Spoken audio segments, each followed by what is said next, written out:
What you're about to watch will shock you. There's still some good in this world. From the moment Chris and James Armstrong married, they created an unusual blended family. That's because Chris brought with her ex-husband, Brandon. They were high school sweethearts who married at 21.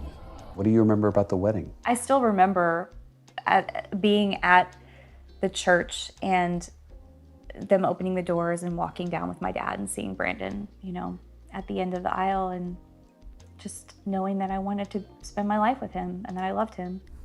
2 years after they got married, Brandon was T-boned by a moving truck, leaving him with a traumatic brain injury.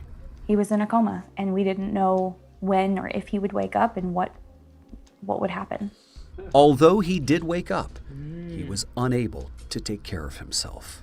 He was in something called post-traumatic amnesia at that time, and so his memory, which really he's never really fully gotten out of, but his memory was like 10 seconds long. This was really when it became clear that I went from being a wife to a caregiver. My friends even came to me after I'd been doing this for several months, and they said, "We love you so much and we support you, but you can't keep doing this. You're drowning. We see you drowning."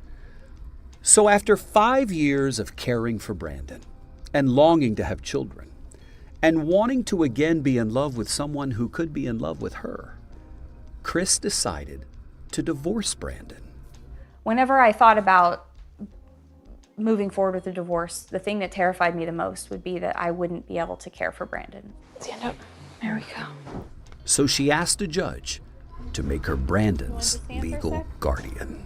And I told her, nothing's going to change. I'm going to continue to take care of Brandon forever. And each year now, I have to renew guardianship papers, and they usually ask for a picture. And now I get to send the picture of Brandon with our whole family, and I've gotten to write the judge and tell her, I don't know if you remember me, but I've stood true to what I said, and Brandon's an integral part of our family.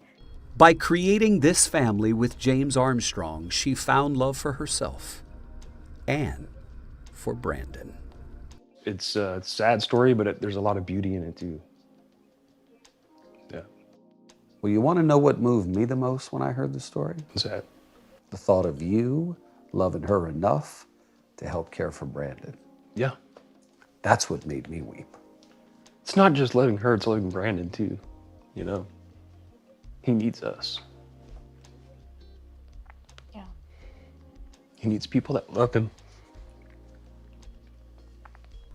That love looks like feeding him, maintaining his hygiene, taking him to therapy appointments, and giving him the willpower and a little extra willpower to keep living. I think in the physicality of him helping with Brandon, that's one piece. I mean, the fact that we change Brandon together, I can do it by myself, but it's very, very hard.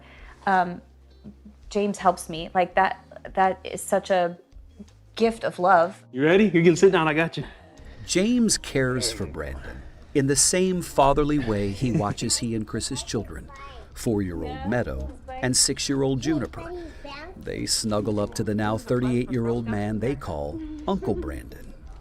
If you've never taken care of an adult before, don't pray for it. And at the same time, don't underestimate the suffering and the frustration of the people who do. She took care of her husband for 5 years before divorcing him. This was a huge sacrifice on her own end. Most people will leave their husbands or their wives months after this incident has happened, but she stayed and she suffered for him. In other words, she didn't just marry and leave the man, but rather she chose to become his caregiver. There might be this self-righteous attitude in every one of us that makes us overestimate our ability in this kind of situation. If I were the one, I would stay with him for decades. You don't know, so don't boast. This is where you pray for grace and strength. This is because willpower is not enough for this kind of struggle. You need divine help from above. If you're enjoying the video, leave a like and subscribe. She was not able to keep the till death do us part portion of her vows, but she didn't abandon him either. In this area, I can't judge. I myself need counseling on this matter also. Her sacrifice initially was enormous, but the person currently doing the most sacrifice is her current husband. Man, what he's currently doing is not an easy thing. Good men can be overly territorial and protective. Him accepting another man into his home is not a small sacrifice, and it should not be overlooked. I only have 2 worries. Number 1, the husband is so compassionate to the point where he doesn't see his marriage as something permanent. He said if some miracle were, treatment happens for people with a brain injury and Brandon can be healed. He said, I want you to be with him. You were with him first. And I think that it's, I don't think that's going to happen, but just the fact that, I don't know, you're just a very special person. You really are. I don't think I am, but I just you I do what I think is right. Yeah. You know? I do what my heart tells me to do. Number 2, I don't think she loves her current husband as much as she loves her first husband. This may be me over speculating, but that's the way I feel, or that's the way I see things here. This video has really shaken me, although I still see her as if she is married to her first person. Probably in God's eyes, the covenant is already broken and it's no longer valid. I do not know here. All I know is this: she didn't leave Brandon when he needed her the most. Taking care of a disabled adult is not an easy thing. I have friends or friends whose friends are struggling to take care of parents suffering from issues such as dementia, cancer, blindness, and other issues. The thing they do is not easy, and the pressure around them is still also not easy, compounding with the emotional stress that they face. In these kind of situations, all I can really say is thank you, Jesus, because my current case is not like theirs. All I can do is to support them and pray for them. The full video will be in the channel description. Don't ever pray for this kind of evil to befall you, but at the same time, we do not control tomorrow. So let's not rule out any of these possibilities because it's not in our control. Personally, if something like this ever happens to me, I would wish my wife remarried if she can. I'm sure Brandon will want the same thing for Chris also. I hope you enjoyed the video. Please support the channel. Leave a like and subscribe for more videos like this. Christ willing, I'll see you guys and gals later. Bye-bye. Did you subscribe? Do it now. Thank you.